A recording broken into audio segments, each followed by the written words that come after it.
All right, what's up, fellow lords of gaming? Welcome back to Marvel Future Revolution. I got my man Bizzy, one of the top 10 Doctor Stranges in the game currently.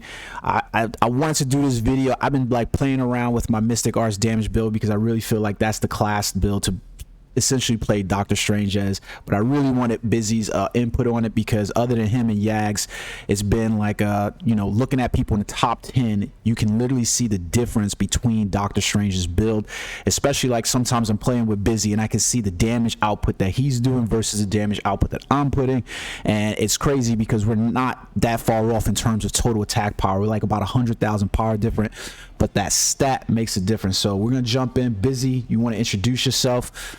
Talk about what you've been doing with your Doctor Strange in Marvel Future Revolution. Yeah.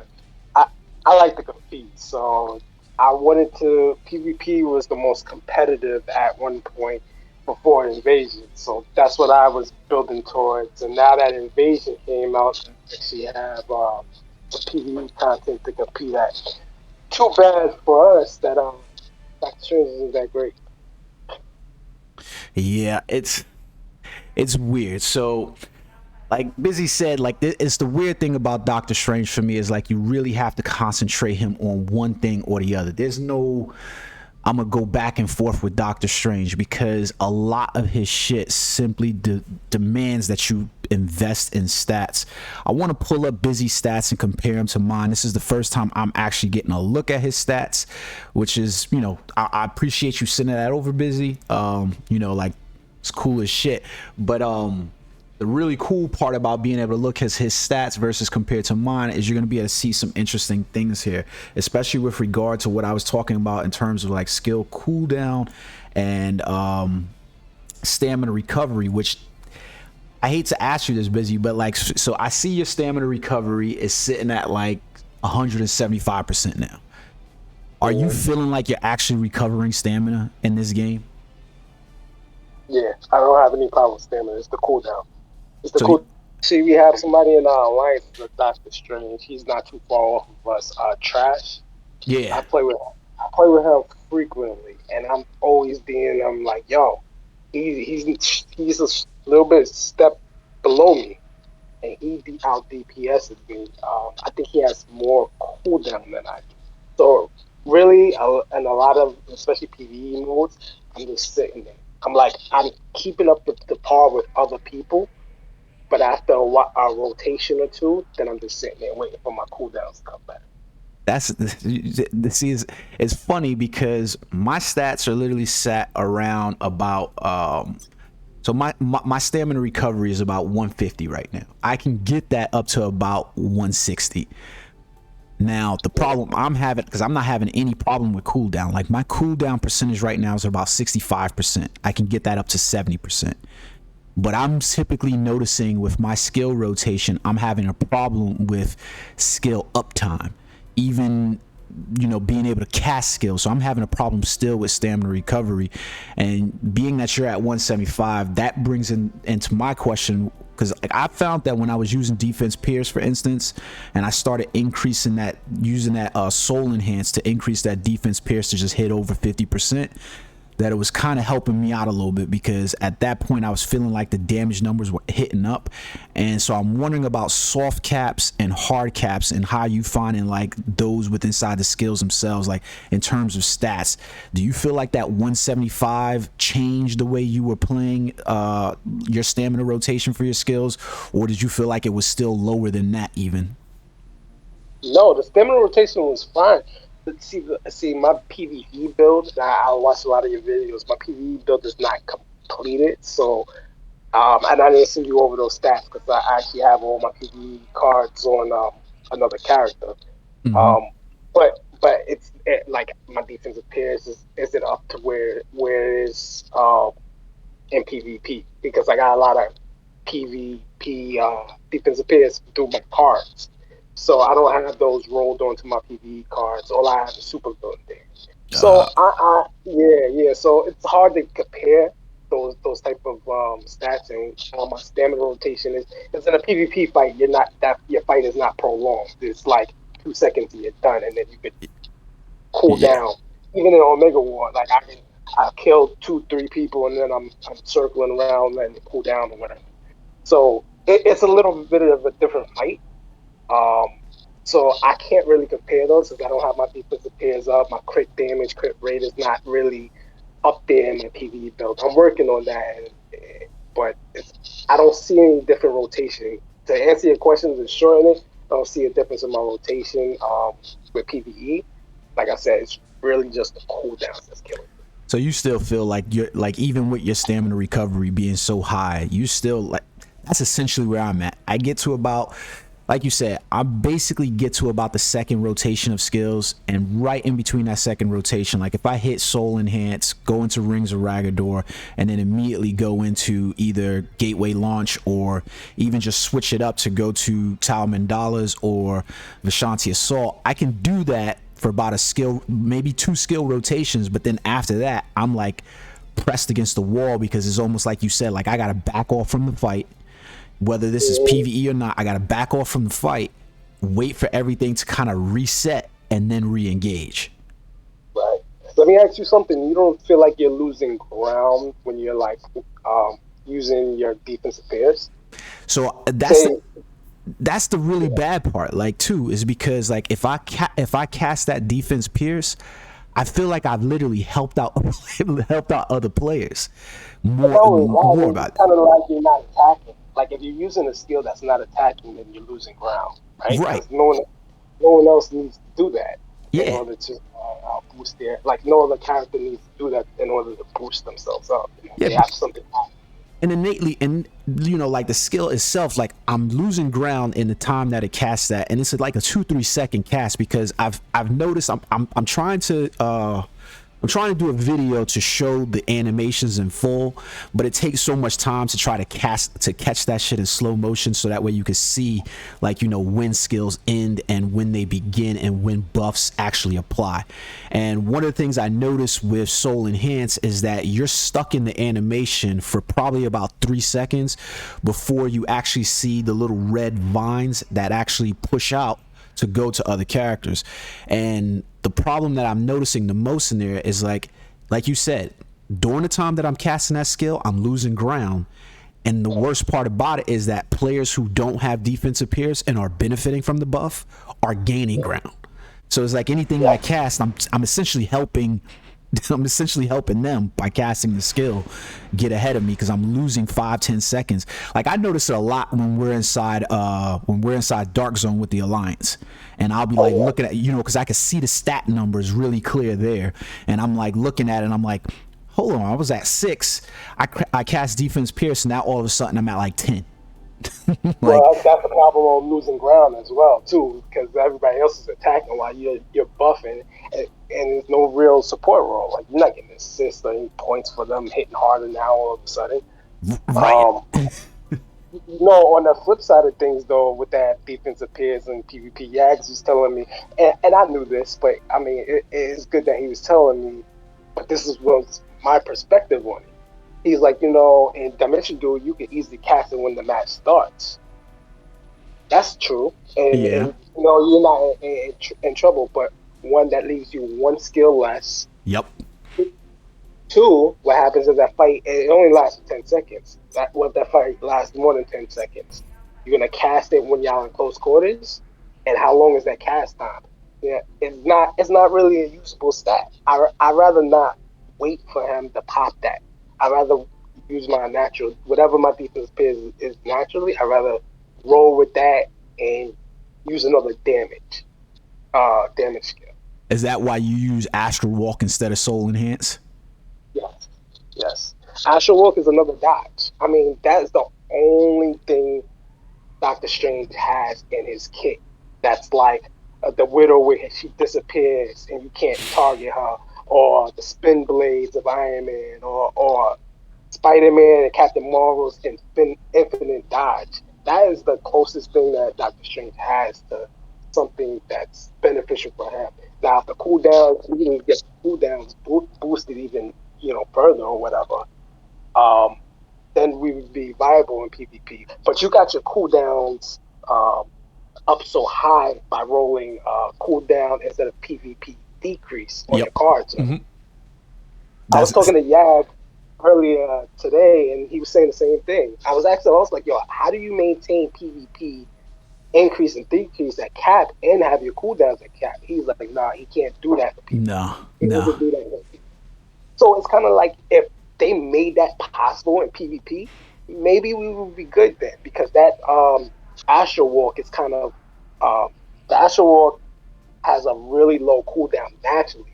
If we could just keep spamming that, like Captain Marvel could keep spamming dodges, or Spider-Man keeps spamming dodges, then we could be just as cheesy as one of them. Yeah. See, one thing I'm looking at your stats and I notice immediately, and this is one of the things, like I even separated myself from Yags and like you, because to me, I know that you sunk a little bit, like lost one spot in ground on there, but I'd still look at you and Bizzy as probably two of the best, Doctor Stranges on the server. Your defense Pierce is innately above 50%. So you're at like about 65%, something like that. I think it was. What was that? You were sitting at, you're sitting at like 65% defense Pierce.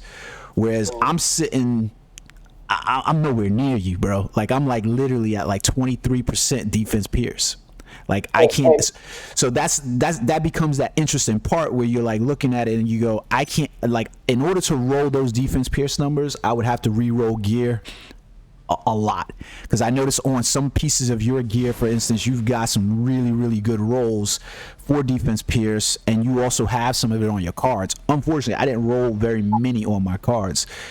Yeah, now, I think most of it is coming from the cards, and then I guess the chess piece has one defensive Pierce, but I nanoed it a few times. And I was sitting where you were. I was like 30-40%, and I was relying on that skill to boost it up more. But I was like, you know what? I can't. I was losing fights because of it.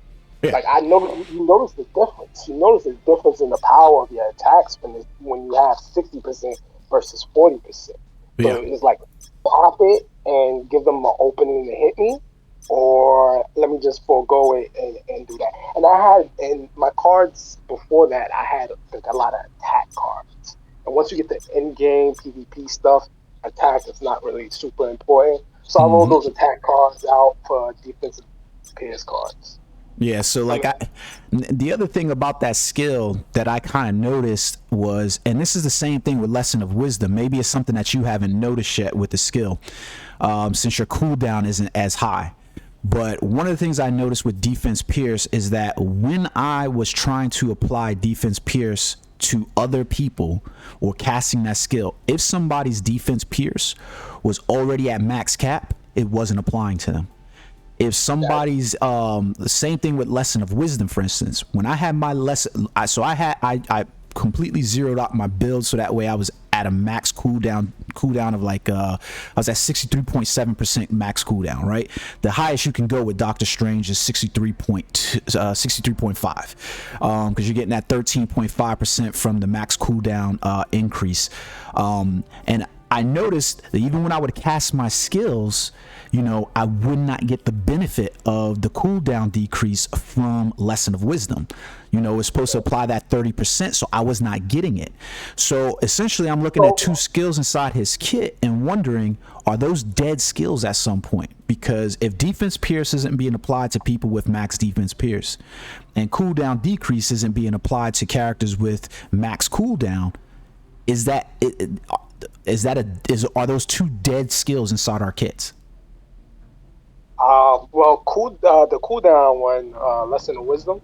Mm-hmm. Yeah, that one's dead anyway, because you can't get rid of that AOE. His strongest AOE. What's that?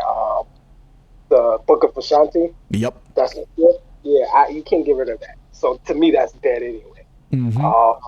And plus, the cooldown on it, I think it's 40 seconds naturally, and then wherever your cooldown is, it'll drop it. So it lasts for 10 seconds, and its natural cooldown is 40 seconds. So let's say you have base cooldown. You pop that, it gives you 10-second cooldown, and then you have 30 seconds of not being cooled down. Because you have to pop that before you use the skill that you want to cool down, right? Mm-hmm. Yep. You told me that in one of the chats, and I was like, so I was retesting it out, and I was like, okay, I'm not getting this no way, shape, or form. It's just not applying. It doesn't look like it's applying, whether I cast it at the end of the skill, where I cast at the beginning of the skill. I even put it in the dead middle of my skills, so that way my rotation was cast, Soul Enhance, roll into Rings of Ragador, and then roll into, Touch Gateway Launch, and roll into Touch of Ashanti or the Lesson of Wisdom, and then keep rolling that way. And I never see, like, how if you were using the Illusion Magic build and you see those numbers hit red numbers, so that way you see the cooldown go down. I wasn't seeing that happen for any of my anything affected by Lesson of Wisdom. That's why I was like, I need to do more testing into it, because I really want to see if that's the absolute truth. But I know I was playing with some. That video we did with Wolverdor, they didn't. I guess when I got disconnected, they was talking about it, and they didn't understand it either. I was testing it myself for a long time, because cooldown has been my number one thing that I've been harping on with Dr. Strange. This is like, I can see openings where I can do more damage if I can just get my cooldown slower. So I've been like beating my head against the wall for weeks trying to get like my cooldown slower or whatever. But yeah, it's something you have to pop, and it's kind of stupid the way it should work like everything else. You pop it, you get the benefit instead of it should work the reverse way that it works. So I should be able to do my skills, whatever skill I want, and then pop it, and it cools down everything.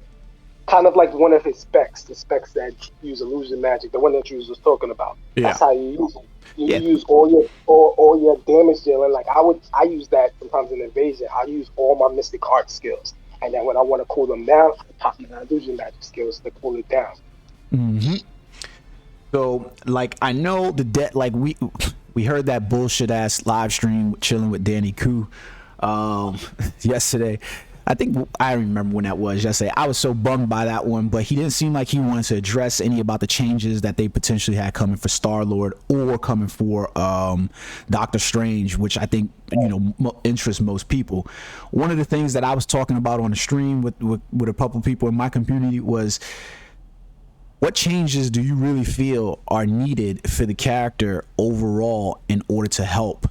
Two of the things I automatically identify is the skill animation times, which I feel are just really lagging behind, and then the usage of status effect accuracy and defense as primary stats for Doctor Strange on his skills. Yeah, those are two that I discussed in Wolfdoor's video too. Especially, you could go down the line. I think he needs like total rework. Like, I want to re-emphasize what you just said. I emphasized that on Wolverdore's. I emphasized it on your video. His animations are slow. That videos you was talking about, I got Dimension Duel videos of me going up against a Widow and me just losing. Just because I press Book of Ashanti, he opens the book, flips to the page, proofreads the spell, and then finally I'm better at it. Yeah. It's an interesting thing, because I wondered, like, the skill animations is something I can understand. What I don't understand is status effect accuracy being a primary skill or potential enhancement that he has. I don't know any skills that you might use. What skills do you use that you see status effect accuracy as a benefit to having? Yeah, so that was one of my big ones too. Status effect accuracy. You know what made me really rage is when I started counting how many status effect accuracy, debuffs that he has in his kit versus the others. I just stopped counting after a while of the rest of them, because it was like, every skill they have gives makes sense. They have status effect accuracy. We have. Hold on, I'm sorry, I'm getting a call. Yeah, hold on. Yeah, you started breaking up there. Hold on, I'm getting a call. Give me 1 second. All right. No problem. You good. So what we're essentially talking about, guys, inside here while we get busy, let him wrap that up, is that we've got status effect accuracy, and when you look at overall Doctor Strange's skills, what you're looking for is the total count of what skills are debuffed, and or add some type of debuff to a character. And unfortunately, the truth of the matter is that there isn't very many skills in Doctor Strange's kit that actually apply a debuff. Your primary skill that you would be using as a debuff inside of in your whole kit would be Confuse, your Glare of Confusion. But I don't know anybody that's really playing with Glare Confusion, so it's really one of those weird. It's one of those weird skill effects that you're looking at in terms of, you know, does that skill effect actually apply? Does it not apply? So the question becomes, we can see how status effect accuracy would be beneficial for a character like Storm. We can see how it's what's up, Bizzy? So we can see how status effect accuracy is beneficial for a character like Storm. We can see how it's beneficial for a character like Star-Lord.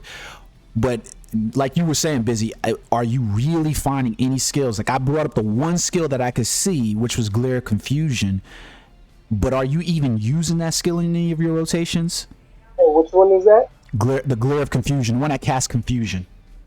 Oh, Confusion. Oh, I use that sometimes in Invasion, but I mean, it's stupid the way it's deployed.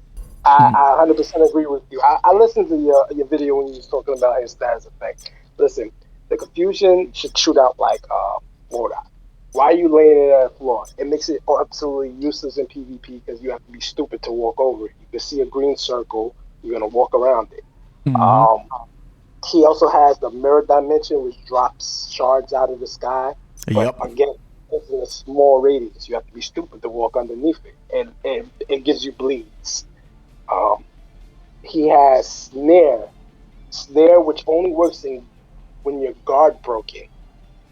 There's a Doctor Strange in another server who uses that, and he was like day one. He was, he watched the video, and I was talking about snare. That's a status effect.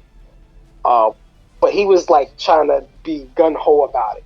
I'm like, when does Doctor Strange ever guard break someone? Never. Never. He has 3 guard break skills, and one of them is so slow. By the time you land it, someone will kill you. I actually started asking. It's funny. His name was going around chat. The Doctor Strange from the other server who was swearing about snare. Yeah. His name was going around our chat, and I was asking about how he fought him, and it was like, yeah, he hits hard, but he's easy to kill. And it's because that snare that you casting is just as long as the defensive pairs cast. So it's like it's not really memorable. And then he's using Gilgamesh. So he thinking he's guard breaking somebody when Gilgamesh is actually doing most of the work. So if we didn't have companions, which we didn't have 2 weeks ago, right? How useful is that? So he has Doctor Strange has 7 skills, 7 status effects skills, and none of them are really not going to really use them in PvP modes. They have some use in PvE modes, but they're not the greatest. That's the problem with Doctor Strange. There's a lot of his stuff not really useful. It's not really useful in the game that they designed. It seems as though they built his kit out before they had a game, and then they made a game, and the kit didn't match that game. Yeah, I agree with you on that one, because that's one of the things that I think is a common thread in this game overall, is the characters definitely feel like they were built independently from the actual game. Typically you jump inside an MMO and they've got a bevy of characters, and those characters all seem designed around specific modes, and a character fits. If I jumped inside Marvel Future Fight, I know if I get a character that's specifically PvP, I know if I get a character that's specifically PvE, I know if I get a Shadowland character or a World Boss Legend character. Inside here, it doesn't really seem like that has been taken into consideration at all, because it's the characters just feel like they are just in a world rather a part of the world. And you notice it the most with Doctor Strange, because there's no mode other than Spec Ops where I feel like he actually has the ability to shine. And then even in Spec Ops, he's outshined by so many other characters that you really don't like. It's weird, but I always compare this to like, the wave horde mode that, Gears of War made popular. There's no place where that feels like you have those overwhelming groups of mobs of enemies to actually fight to make Doctor Strange feel like he shines. Even if you win, that's where he will probably shine the most, because he does have that the clone that draws attention away from people. That's what I thought Invasion was. So Confusion is good for that. You can lock people, and that's why I kind of use it in Invasion sometimes. You can lock the horde. They don't kill each other, but they lock them in place. That way you can go and kill them or wait for your other skills to go and kill them. So he has skills for like that, exactly to your point, but it's kind of like, can he use them in any mode? And they haven't designed a mode for him to use them, so it's pointless. Right. Like, it's too late to go back and try to build more content. I feel like this game is pretty decent on content. It's just a matter of balancing the game mode to make it enjoyable for everyone else. Right. So then, sorry. So then we were looking at, like, along with like his skills and his animations and things like that, I was looking at like his uniforms, and specifically like his Sorcerer Supreme tier 3 enhanced potential, where they have attack and defense, attack and HP, and then the defensive trait there. And I felt like this was a big hindrance to the character, because on a lot of the other characters on their uniforms, they have base innate traits that are really important to the game, whether it's Spider-Man with dodge rate, whether it's Iron Man with crit rate and crit damage, whether it's Captain Marvel with defense, pierce, crit rate, crit damage. All these characters seem to have these bread and butter stats available on their kits. Are you feeling the same way? Like, that's a bit of a hindrance to you because you're not able to max out that character the way those other characters are going to max out specific stats, so that way you have variable play styles with your character? 100%. I mean, you were just talking about cooldown, right? So Spider-Man has a dodge where he can go beyond the cap of level 75 and go to 90% dodge. We have a cooldown that we can go beyond the 50% cooldown and go beyond that, but we have no way to reach that. See, he has dodge on his kit. He has dodge in his potential. He can get cores with dodge in it. So he has ways to hit his cap easily without sacrificing anything else, which makes him viable in a PvP setting. We don't have that. Mm-hmm. We can't get cooldown on a core. We don't have cooldown on our gear. Him and Capper are the only ones that got like HP and defense in that middle slot, and it's just like, why? Like I watched a video. Wolfman, who was one of the top Captain Americas on our server, he's put out a video. I'm watching him in Omega One. I'm like, wow, he's taking a lot of damage. Me as a Cap with near Cap's PvP decrease, no way near take that much damage without falling over.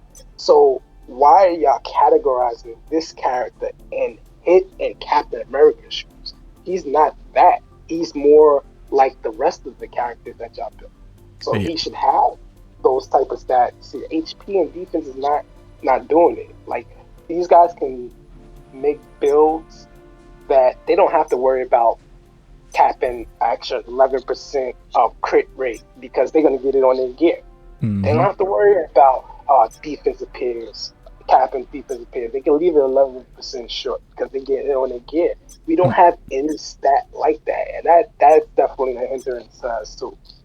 So it's interesting. I would prefer one of their stats over cooldown, but it seems as though they geared Dr. Strange to cooldown, so give us cooldown. Yeah, so it's interesting that you brought up the Wolfman video where he was like, he basically got I think that was after he got all his companions maxed out. And it was interesting that you brought up that video where he was just laying a smackdown on people. But the funny thing about that video is seeing his cap run around and almost hit 50% in terms of HP on the bars. And then I was remembering Godslave's video with his Iron Man, and remember him running around doing the exact same thing and him never dipping below 80% in his HP. So it was like it's this big difference in terms of how defense is applied in this game and how much defense pierce is a big part of the game.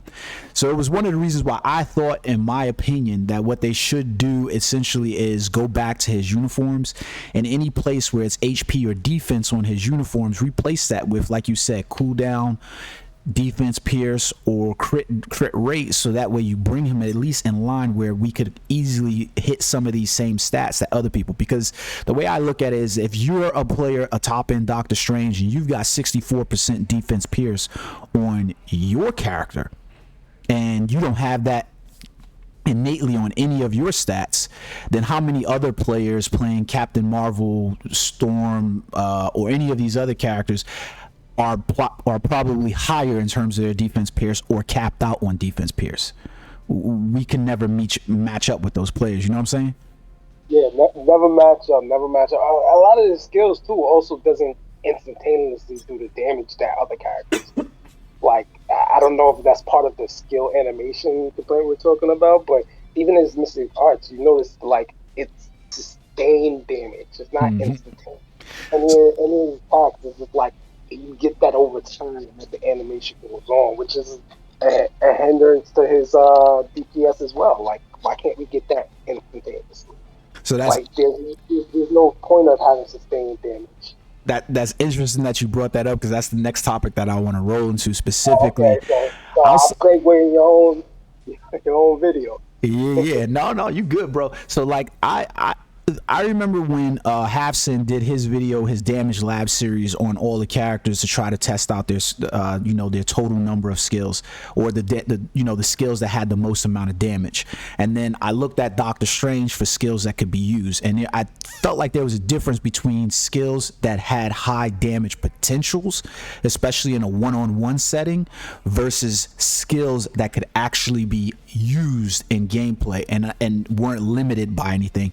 So like, for instance, Gateway Summoning, Gateway Launch was seen as one of Doctor Strange's, top level skills in the game, but Ring of Repulsion seemed to be his top level viable skill to play, meaning that, like Gateway Summoning, the Gateway Launch basically had such a long ass cast time, because like you said, you basically had to pull out the goddamn book, flip to the page, do all this shit. He had to wind up his hands and everything, and then once the skill was cast, anybody could basically dodge that skill and you were still stuck in that animation.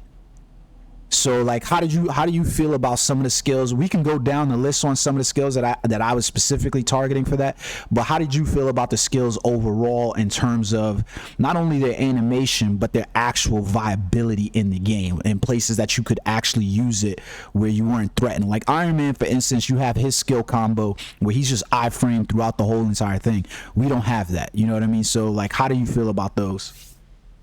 Yeah, so you could go with Seven Rings of Ragnar, and that's something that someone else brought up. It creates distance from the enemy if they cast. That increases the animation time, but we're still vulnerable when that's happening. Whereas other characters have, like you said, iframes where they can't be hit. You saying Gateway Launch, that has a long, he has to circle his hands around. I like the fact that it lasts. It's like kind of like Captain Marvel's being that lasts a long time. Mm-hmm. So I like that it requires somebody 2 dodges to get through. Mm-hmm. But again, just the cast time, let it come out immediately. Right. Like hit out. I mean, she has some time to slow, but it's nowhere near the line. Yeah, and then everywhere is it? Gateway Summoning, Gateway Launch. That's the one I'm talking about. But every other one in there, it's not doing a lot of damage. So, I mean, I could throw them out. Now, I was testing it in Dimension. I just tested all of his skills in Dimension tools, and I'm like, these aren't really. You can't use this in PvP. Yeah. It's literally, he has 5 skills in PvP, and then if you want to use other things, you're probably gonna lose. You're probably not going to be that great. And I've now officially this morning, I went up against Daniel Super. He was the only top top PvP Doctor Strange that I've never faced. Right. So and everyone's using the same skills. Everyone's using the same skills, and everyone's score isn't looking great. Compared to some of the top end um, other characters who are rarely ever losing. We taking a lot more losses than them. Yeah, we're taking a whole lot. It's part of the reason why I just went completely outside the realm of the PvP and was like, I'll get what I get, because focusing inside PvP, there's only really one. You can jump in Omega War, but Omega War is largely going to be dictated by not just you alone, but the other players with you, unless you're like in the upper echelons of build characters out there. But even inside Dimension Duels, it wasn't enough for me to be like to justify me investing so much in PvP. So that's why I was like, I'm just gonna go ham on cooldown and try to get this character to be viable inside PvE. Well, I think that's what that round table was about that we did. It's kind of like discussing that, because at one point Doctor Strange Yax used to do community carries. Mm-hmm. He used to. It doesn't matter if he has 9 other scrubs on his team. Mm-hmm. He would still win because nobody would be able to touch him. Yep. And then all of a sudden that changed, where it's like the other team, it doesn't matter if it's stacked or not stacked. He was killing everything on sight. And now it's kind of like that's not the case. And that's kind of his point. It's like something changed, something in the kit changed, or just the overall game changed. But either way, it's kind of like, all right, so make him viable. If y'all wanted to change his character or change how the game, now y'all screwed the game up with all of these Doctor Stranges. Which, and in our server, we have the most Doctor Stranges, over 1 million. Doctor Strange is a really popular character. Aside from Iron Man, Captain America, and Spider-Man, I think he's probably the 4th popular character in this game, though. Yeah. And they haven't really made him viable in any sense. So, his skills. I kind of took your video. You asked me something about skills. I didn't really answer it, but his skills is really limited. I mean, these are nice ideas, but they just don't hit the same way. Mm-hmm. Like Iron Man has this skill where he summons 2 bots to help him out, and those things do work. They got the Eye of Agamotto. Have you tried that out? I tried that on PvP. It's laughable, the damage that it does. So that's one of those that is actually one of those skills that I had. Like, well, to be honest with you, I think the whole Eye of Agamotto skill tree, all 4 skills are trash. I've tried, like you said, I tried all 4 of those skills out. The blast. I've tried out the beam. I've tried out the freaking Tranquil Guardian. Is probably about the. Like, I was like, what the fuck are these skills supposed to be doing? Because they literally read as if though they're going to be doing some significant damage. Especially when you look at the Touch of Ashanti, the beam. It says it's going to applies 133.7% of Doctor Strange's attack. It feels like it does nothing.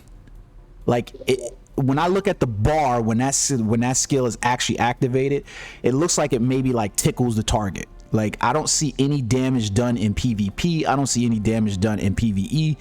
It was one of those skills that I quickly was like, the whole skill tree, the Eye of Agamotto, I was like, what the fuck is going on here?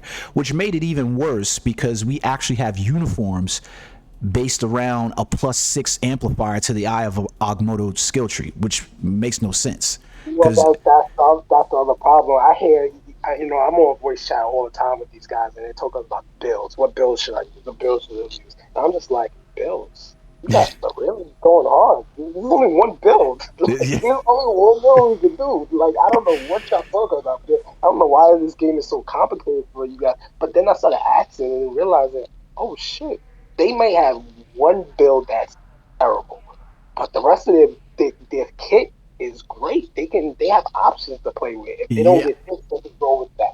They can do this. They can do that. We got, if you don't got Xander, a Hydra set, and you're not buffing your Mystic Art skills, good luck to you.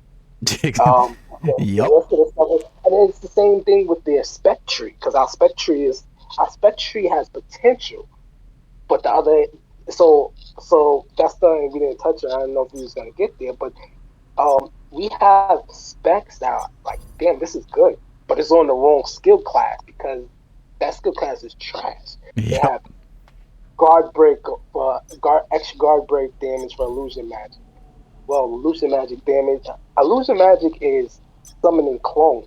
How much guard damage you gonna get from summoning clones? We Or know casting typically the summons don't do any damage anyway. So like, I mean, exactly. Iron Man's is, you know, tactical satellites or whatever, and he gets to fire his bombardments. The missiles, those things do a lot of damage.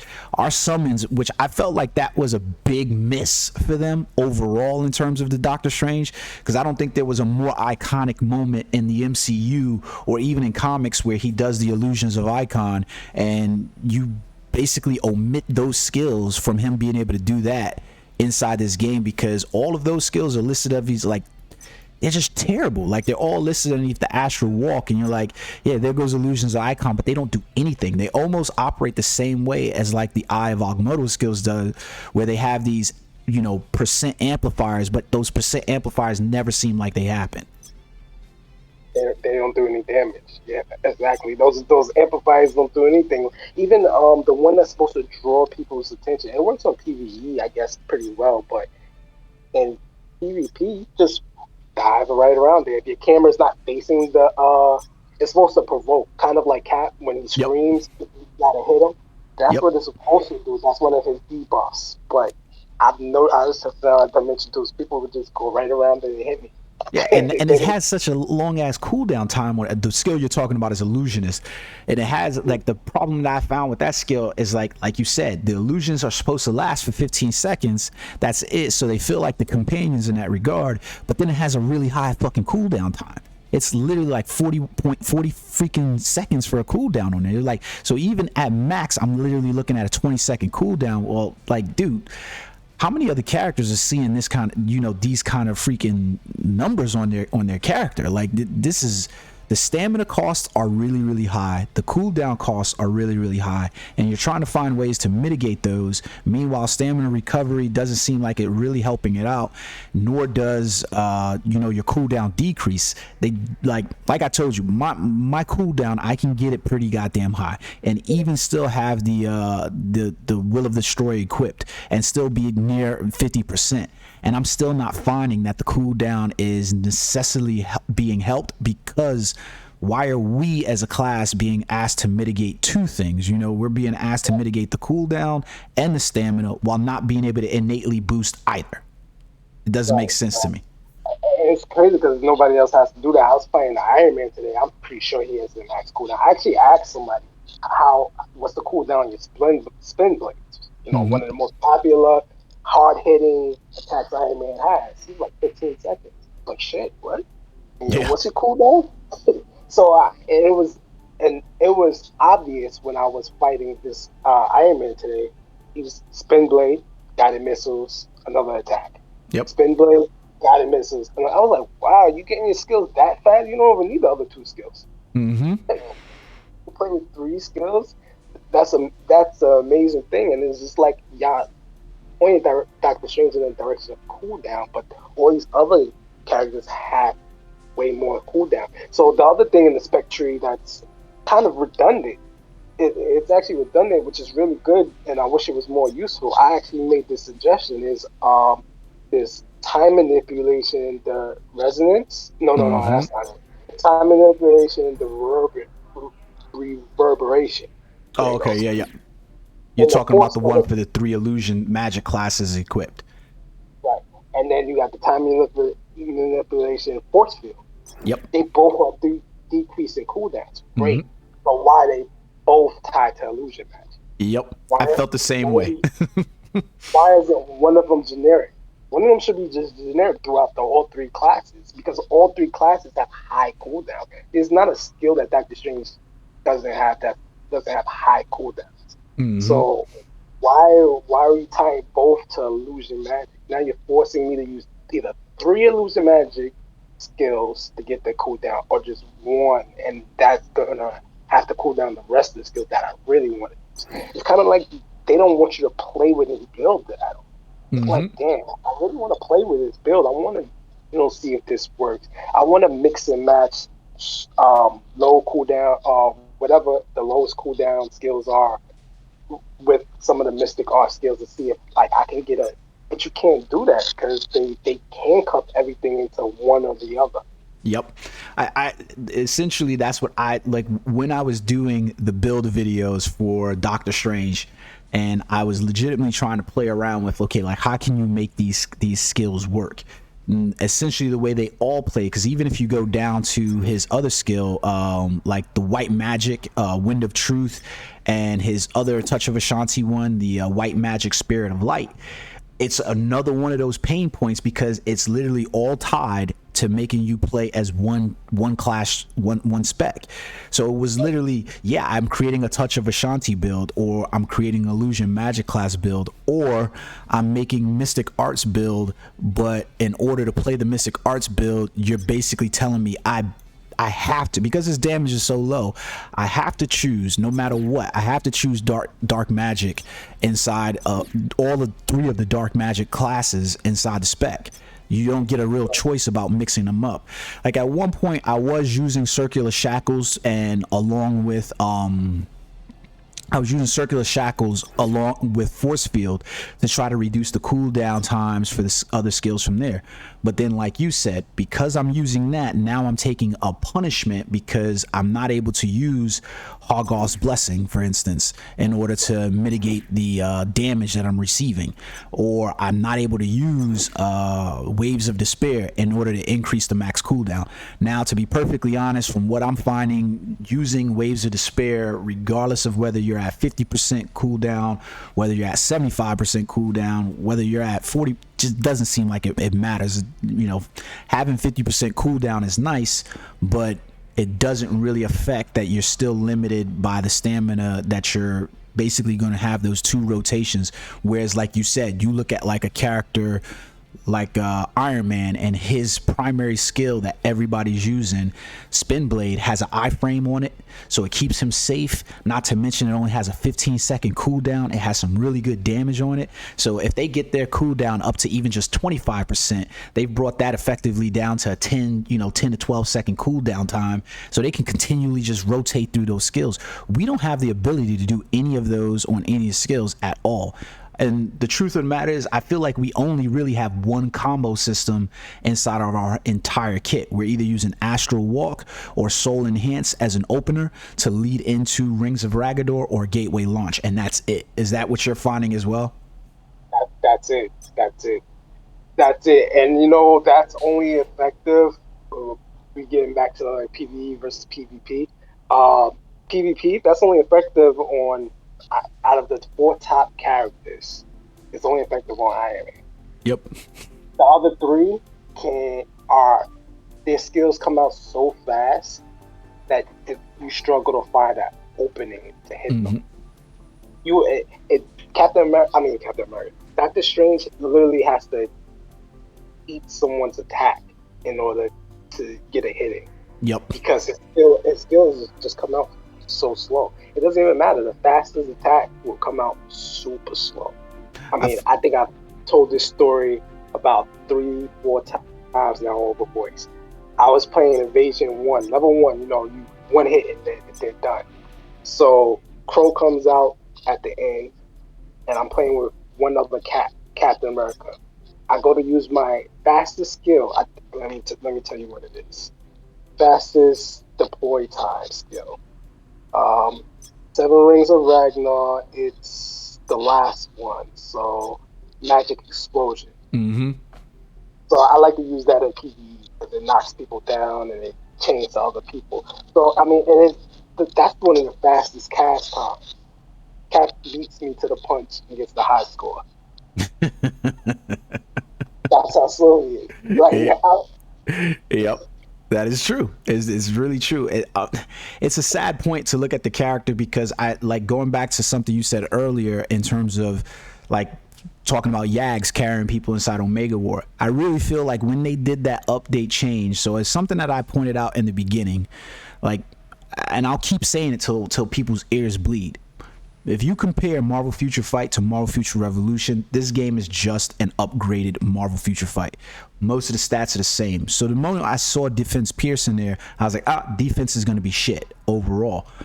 But I felt like something was wrong with Defense Pierce, and that's why when they fixed, in my belief, because remember, they've not said anything about that yet to confirm or deny whether or not Defense Pierce was working properly before then, or whether they fixed Defense Pierce, or what they changed. But I feel like what they did was they fixed Defense Pierce. And that's why when you started seeing so many people go in and you're like, yo, why am I getting one-shotted by this character who's like 20 levels lower than me? Why am I getting, why am I now one-shotting characters? And I think it was a point where people weren't looking at their defense Pierce to understand, like, yeah, this character over here just had a high defense Pierce compared to this person. So now damage was just breaking through.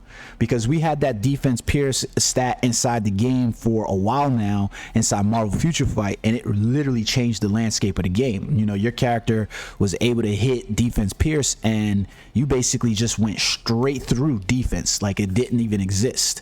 So it's just one of those interesting things inside there that I found. Going into some of the sorry, go ahead. I was just gonna say real quick, you can see from my build, I actually rolled out of a lot of my blue core badges, because I'm just like, either Doctor Strange doesn't dodge well and defense is shit, I might as well just go straight offense and go crit damage and defense appears with my cores. So that's what I'm trying to do now, is with my badges, make them more green and red cores, because Doctor Strange is not going to dodge anybody, because everybody at the high end has accuracy, and defense hasn't been holding, so there's no point in specking with it. That's funny that you say that, because I was literally looking at trying to boost up my Doctor Strange's dodge rate, specifically just be like, yo, I just need a way to mitigate some kind of the damage coming in. And I was like, maybe let's just copy what Spider-Man has, let's copy what Black Widow has. But then I think it was Wolverthor put out a video where he basically says somebody had the ability to, they basically had the conversion thing, so that way we could see what the battle badge numbers meant in terms of percentages, which was stupid to design in and of itself alone in the game, that they literally put the battle badges there and gave these weird ass numbers that just weren't the same as the percentages, so that way it was easily readable by the audience. But when I did that, I was like, yeah, well, these badges are never going to give me the percentages that, Spider-Man or Black Widow, for instance, are going to be able to reach on their dodge rate. So investing in these dodge rate statistics, they're just worthless for me. There's no point in investing in those. The only way you're going to cap that is getting dodge roll on your gloves and, coring it out. But even at 75, guess what? The top end players have 75 accuracy. Exactly. So it's washing that out. So there's no point in doing it. They're gonna hit you. Yeah. Unless you're Spider-Man, there's no point in dodge. Right. Because I do notice playing inside PvP sessions, I could see a low end Spider-Man, like squad rank 135 or something like that, 110, level power Spider-Man. And as long as he's got that dodge rate in there with that dodge rate spec equipped, I'm not hitting him. Like, I basically know I've got 2 shots at hitting his ass, and that's basically, dodging out from one of his attacks. But as long as he has that dodge rate up and he's moving around, and if I miss my 7 Rings of Ragador, if I miss my my Vishanti Assault, I'm screwed. I already know that he's gonna steamroll me one way or another. And it's like you said, though, I immediately noticed that investing in, and the fucked up part about it is you basically have 2 blue cores inside there, and they're both defense and dodge rate, and they don't do shit for you as a character, no matter how you look at it.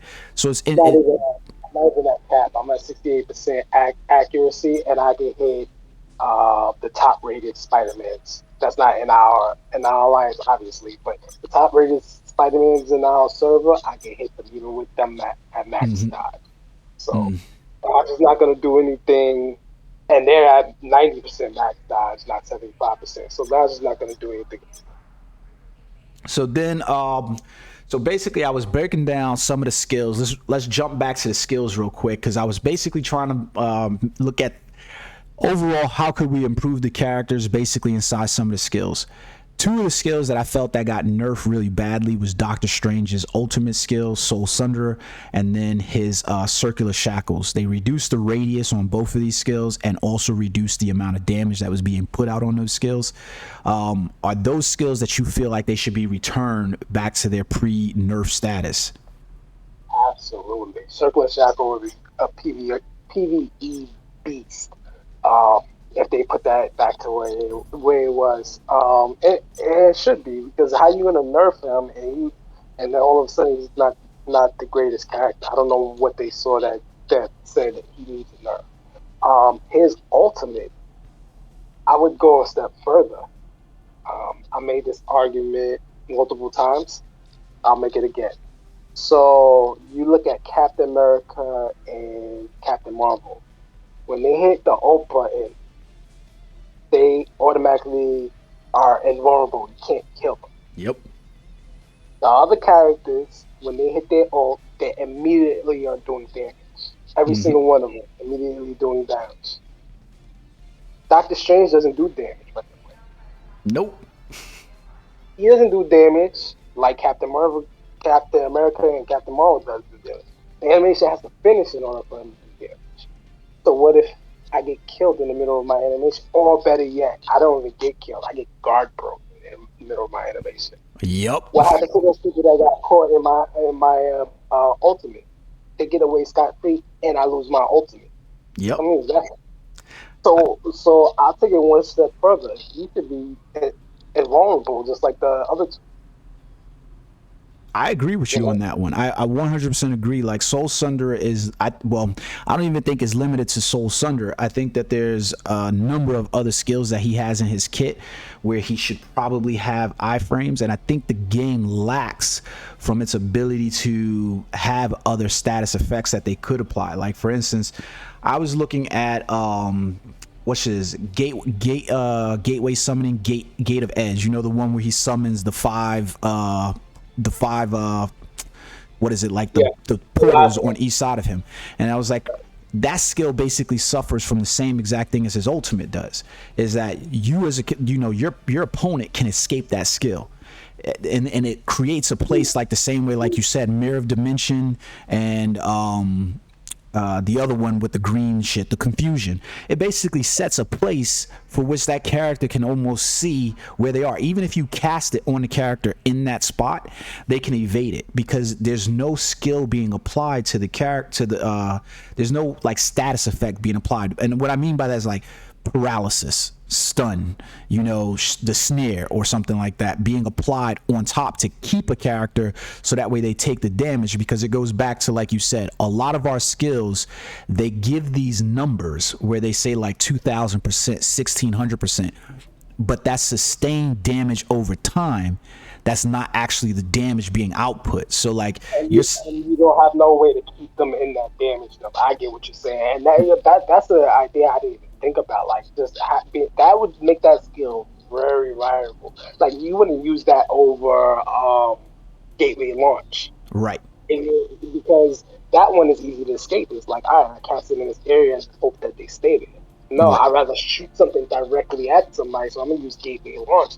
And at least that one, they fixed it a little bit because it was broken at one point where if you launch it at a character, if they come around you, he wouldn't follow. Yep. You realize that he wouldn't follow. So all you had to do is wait for him to launch and circle back around him and hit him in his back. I noticed that plenty of times. Yeah, so now it follows. So at least you're shooting something at somebody and you can, make sure that they stay away from you, Right. And so if they had something like that, I didn't even think about it. That's a good idea. They should just, have it where it stands. But it seems like they trying to they thought these attacks was a little bit more powerful than what they were. Because if they made snare work without being card broken, that would be another one. Like I mean, that would make his two abilities. He has Barrier Curse, and there's that first one I think it is. Which one? Crimson Band. The Crimson Band's a Sidorak. Yeah. That would be a Omega War legend if that would work without being guard broken. You can grab 3 people and snare them. Like, get over here. Like that. that's an actual um, debuff. That's something that's like, all right, now I'm gonna go in this spec tree, and now I'm gonna actually use the one that boosts debuffs. What's it called? Up on the top, shifting sands. Uh-huh. That increases durations and status effects. Yep. Now I'm gonna start using that. Like Y- now you're making the kit make sense when you start doing things like that. Like I let it work naturally because that's how all of these other ones work. The other three characters, Star Lord, Storm. If they cast the status effects, you don't have to be guard broken. What's this guard break? Like you don't have to be guard breaking and get your status effects to land. Like it makes no sense, man. It makes it like, all right, what do you want to spec into? You want to spec into status effects or like they don't have to choose. mhm. So going on to that part about, being able to spec out into other things, I want to jump into a skill that in my testing, I was like, I actually like this skill in terms of what it could represent on paper, but I hate the way they've got it implemented in game. And that's, it's one of the skills that I look at inside the game and I go, this is where I really understand they had no fucking clue what they were doing when they created the character. And that was the Book of Ashanti magical absorption skill, which, had a pretty decent guard break in terms of, it was like medium guard break. It actually dealt some damage in terms of what it was, like 582% damage. And then it was also supposed to recover stamina. But if you look at that skill in the game, the skill right before preceding Mystic Pioneer, the animation for that skill and the animation for magical absorption are essentially the same. I really wondered why the hell they did not make this skill an AoE skill, meaning that instead of you having a straight line attack like Gateway Summoning, like the Gateway Launch, that they didn't make that an area of effect skill. I felt like that also would have played into like what you said about like, being able to use that Touch of Ashanti's skill buff and go, I'm going to apply some debuffs, and I'm also going to be able to equip 3 Ashanti class skills because now I actually have a class skill that's actually buffing me for an appropriate level of stamina to help out that pool. Like I don't know if there's any skills like that you see that you like. Well, you could say that for the Astro Walk too versus Spin Blades. You ever Yeah. get hit with Spin Blades? It's a No. three-step No. it's a 3-step process, and it's like, all right, where's he gonna land? Yeah. Where our Astro Walk is like a straight line. Boop, I know exactly where to turn around and catch you at. Yep. And even like Widow, when she's jumping around, you don't know where she's coming out animations at. Yeah, you can't track her at all. Right, it's a similar thing. The Astro Walk is a straight line, similar to what you was just talking about with that. It's kind of like they have to be lined up. Cause the Astro Walk, his second ability is the same thing. They have to be lined. You see how they line up the enemies? Mm-hmm. Who's lining up in a row for you to freaking hit him like that? Yeah. Why can't he do something like? It's crazy because they have so many inspirations to draw from, and they haven't drawn from any of them. Endgame, was it Endgame? No, it wasn't Endgame. It was Infinity War when he made 1 million copies of himself. Why isn't it something like that? He makes a few copies of himself and he dies for it, and he hits an area. They could do something like that. They could have did a lot of different things. These are just it's lazy design because Astro Walk and Soul Predator are the same animations too. There's no difference. So he has two skills. The one you're talking about, the Book of Ashanti, the first 2 skills, and then Astral Projection, the first 2 skills. They're both the same animation. Mm-hmm. So now it's funny that you bring up the MCU inspiration because I constantly I don't know how many of my videos on Strange you watch, but I constantly bring up the comparison to Marvel Future Fight. And it's really funny that you say that because his ultimate skill inside of there basically is called the Images of Icon. And he basically does what he did inside the MCU. But the thing that's on Doctor Strange's skills inside of Marvel Future Fight that makes his skills work is the fact that he doesn't have any stamina, and then if you go down and look at all of his skills that are actually targeting for damage, they have some type of ability where they're actually applying a skill that's basically holding the character in place so he can deal damage, whether that's stun, whether that's even like you said, he has the goddamn Eye of Agamotto. so he should be time freezing characters in place. And that's one of those, status effects that could be added to the game or represented already in the game by something like snare that would help the character out the most. But I feel like I don't know if that's a bridge that they're able to go to. You know what I mean? You know what's funny about that? We was talking about his number one problem is he's so damn slow in animation casting. Something like that would just be like, oh, we solved it. We could be slow as fuck, but you know what? When we catch you, you can't move. Right. But we don't have that. That's what I'm saying. If snare worked without guard break, and I can hit you from like that snare has a long distance catch, so you can catch him. Dimension duel, you catch him halfway across the board. If I can catch you, it's automatically get over here, and you can't move for a second, and I can get the first hit in. I'm not worried about me being slow because guess what? I got the advantage. Once I get a little bit of advantage on you, now it's a fair fight. Even if you dancing around me, not to the fight, I can catch you and lock you into place. That's something to be worried about. Right now, it's not scary. People will eat that. Like people will like. I've seen people run into you and you casting it and you hit them. They'll eat that and just keep and come right into you, slam into you and do damage. Because while you're casting that, you're vulnerable. I mean, he's a wizard. Like, come on, make him a wizard. Like none of it's funny because none of his skills, when you really look at it, none of the skills actually take advantage of the fact that he has the time stone. None of them take advantage of the fact that, like you said, that he's a wizard and that he has access to all these other things. Like Dimension, when we saw Mirror Dimension in the MCU, that skill wasn't used as an offensive spell. It was literally a way for him to just teleport and transmute. How they got this ability as him, basically landing in a skill attack in an offensive manner, I didn't understand at all. And it, like you said, but it goes back to one of those things where you look at the overall kit and you wonder, like, what the fuck were you guys thinking? You know what I mean? How about this? Look, check this out. They did such a good job with Loki. You ever get caught in Loki when he clones himself? Yes. And you wind up hitting the wrong Loki, and you're like, oh shit. And you kill that Loki, and you're like, wait a second, why didn't he come back to life? Oh, yep. it was the wrong Loki, right? Why does he have that? How many clones? But you already know. It's like, why aren't people confused that they're hitting the wrong Doctor Strange? Exactly. Like that would be a great skill. Oh, let me summon these clones, let them run around the map, and let them look like me, let them have all my same skills, and let somebody be confused and be hitting the wrong me, and I'll be like, hi, here I am. Like, yo, it's so much potential they could have done with this character that they fell short of.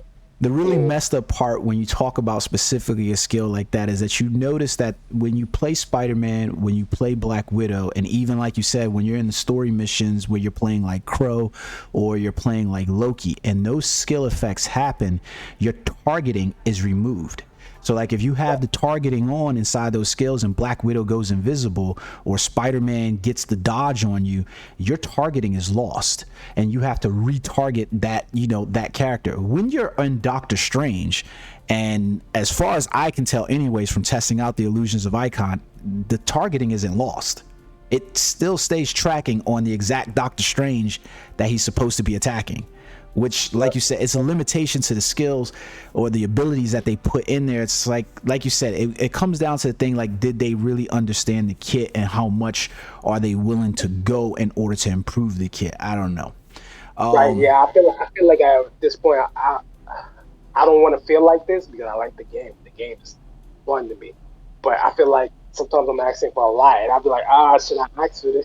Because I don't even know if they're going to be able to deliver on it. Yeah. Right. Exactly. So I want all of this stuff that I'm talking about, but it's like, are they gonna really go back and redo his spec and redo all of his skills and make them? I mean, so far they haven't done that to any character. So no. And that's why they made Star-Lord better, but that didn't make him great. So people left the character, straight up left it. Disbanded that character. I feel bad because I like Doctor Strange. I don't really want to switch, but are you gonna force me to switch? Right. Like, because I'm literally. So, like, I guess in that regard, I was looking at the character and trying to work within the character kit itself, and that's why I said I felt like at the beginning of this, I said like I felt like the things that they could improve immediately is literally a reduction in stamina costs, so that way we weren't battling two systems, the cooldown and the stamina, and that we could invest in one or the other in terms of that. And then B, you know, the change of stats on the uniforms, and you know, from being defense and HP to being maybe giving him defense pierce on his skills.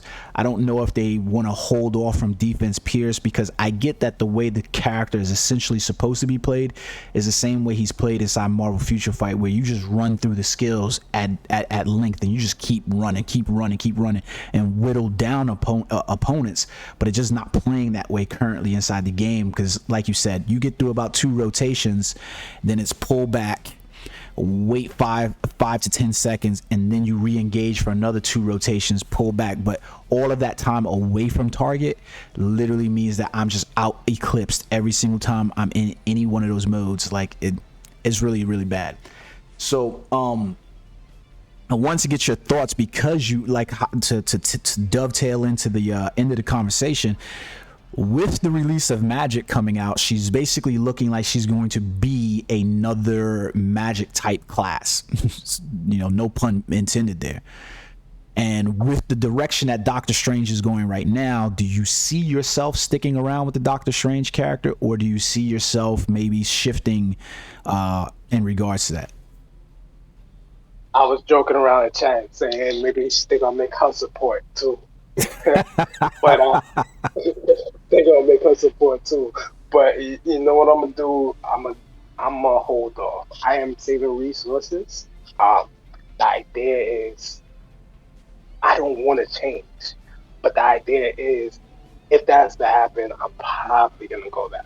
Unless she's bad too, then depending on what they say, I'm giving it till December.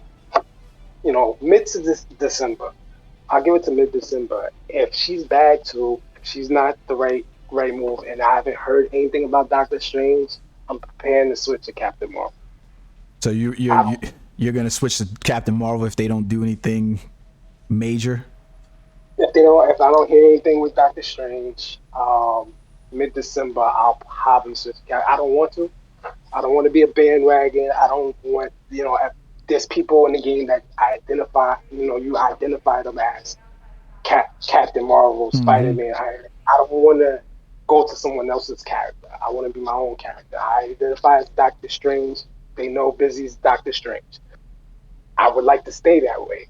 But, you know, if I have to, I'll switch to the newest character, because, you know, nobody's identified as that yet. I'll go Captain Marvel because she's out of the 4, you know, the 4 top characters, she's, in my opinion, the least popular. She is the least. Everybody's Spider-Man, so I'll go with the least popular and, you know, make her my own. But I don't. Again, that's the last resort. Yeah. So I talked to Kraken, and he basically switched over from he basically did his switch from Star-Lord to Spider-Man. And even Godslave switched from his Iron Man to his Spider-Man. I think his was more out of boredom note than Kraken's was out of necessity, because Star-Lord is just he's probably worse than Doctor Strange. They're probably battling for toilet bowl rights. But even he got script rate though in his 3 set, so I give him that. Yeah. So if you were to switch, one of the big things that I've been bringing up in conversation, and one of the reasons why I'm almost on the line of being like, well, I won't switch, is in terms of your specialization and your enhanced potential, how far off would you feel that you would like, and this is just for general game content, not necessarily, you know, targeted at Doctor Strange and all, but this is just game mechanics for what they're doing. Because we got the transmutation, so now you can roll over your comic cards, you know, with some effort, and you can roll over your uniforms with some effort. But they haven't given us a way to roll over potential or specialization, or a way to just grind out potential and specialization without having to purchase those. In terms of the game in general, how well do you feel like, you know, you could actually switch to another character in order to just be like, you know what, this one's not working out for me, this is what I'm going to do, and this is how long it's going to take you to A, build up resources so you can switch, or B, make that character viable should you switch? It'd be immediate, obviously. It would probably take like a month, to be honest. I mean, I have a good. I actually already started Captain Marvel's Spectre, which is gonna suck if Magic is good, because that resource could have been put over there. But I have a decent amount of specialization. What's Doctor Strange 3? It's the one all the way at the top. That's pink, green, and red. Aside from that, I'm stacked with the rest of them. Oh, okay. Yeah. You're talking about inside his. You're talking about in his Spectre, the 3 specs that typically we all use. Yeah, the Will of the Destroyer, the fucking hell, what do you call that shit? The Etched Fear, and his Cruel Choice. Yeah, so those are the ones I recently, maybe like a week ago, was I got my last 1 to 10. So now I'm just stacking those.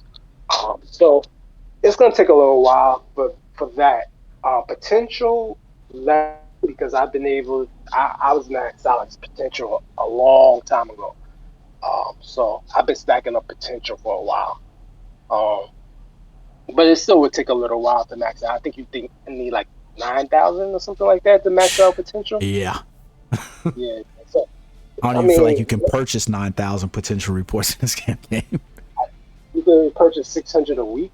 Yeah. So, and then you get another 100 maybe for free. So I mean, you can get them to respectable levels. So, and then you using a superior character, so you're getting more return faster. Like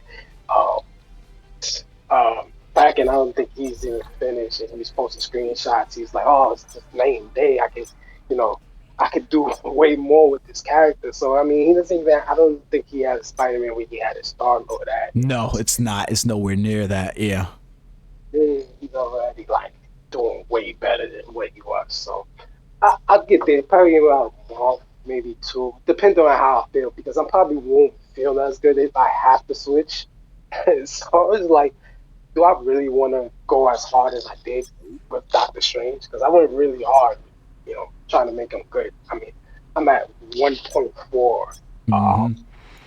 So I'm like, I should be getting a little bit more. I think I'm Mega War, my top kills is maybe 40 kills, and I got to work for those 40 kills. So, and people are posting screenshots of 99, 100 kills. It's like, come on. Yeah, especially with Iron Mans and Spider-Mans or running around there. I've seen, like, Iron Man was probably the character I was going to switch to if I did ultimately switch, that's currently available, because the current, we're looking at Magic is basically 6 months to get to, it's basically taking 6 months to get Magic. If we waiting another 6 months, the time in which I'd probably see a Thor character or a Nova, or Nova Richard Rider or a Black Bolt, looks like it's a ways off. So yeah, I feel you on that one in terms of trying to switch. It's just it's one of those things I'm interested to talk about with the player base in general, because it's one of those mechanics that I feel like they haven't given us enough ways to grind out being able to play other characters without having to switch over. In terms of that, do you feel that way? Yeah, the other part is the goal. It's like, the reason why the switch wasn't immediate is like, I was like on as soon as the game went live, right? And me and Cookie was like, let's transmutate right now before they take this back. It's only 100,000 gold to transmutate. So we tried to reroll PvP decrease on 2 cards. It took me about 6 million gold to do 2 cards. So now I'm thinking about, I gotta do 4 pieces of gear. I have to do 6 cards. to get it over to a new character. That 6 million gold was all the gold I had saved up. Yeah. How much more is gonna have to take me to switch to a new character? So yeah, I mean they haven't made it.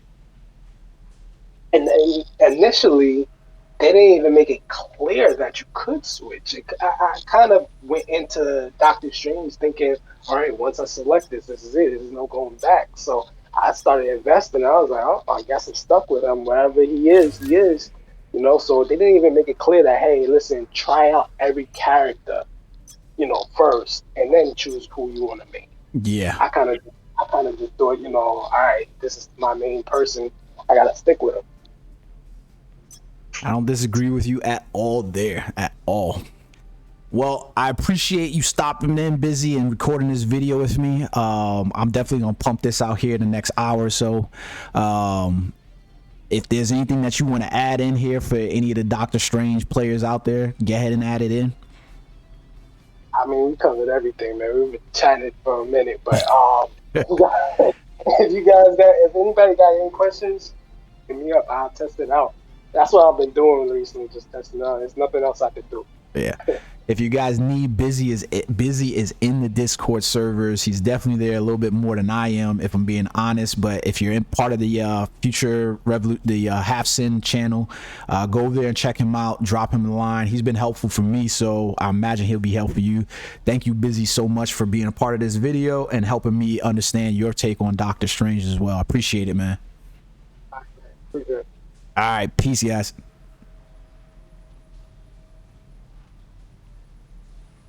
All right, guys, I hope you enjoyed that video.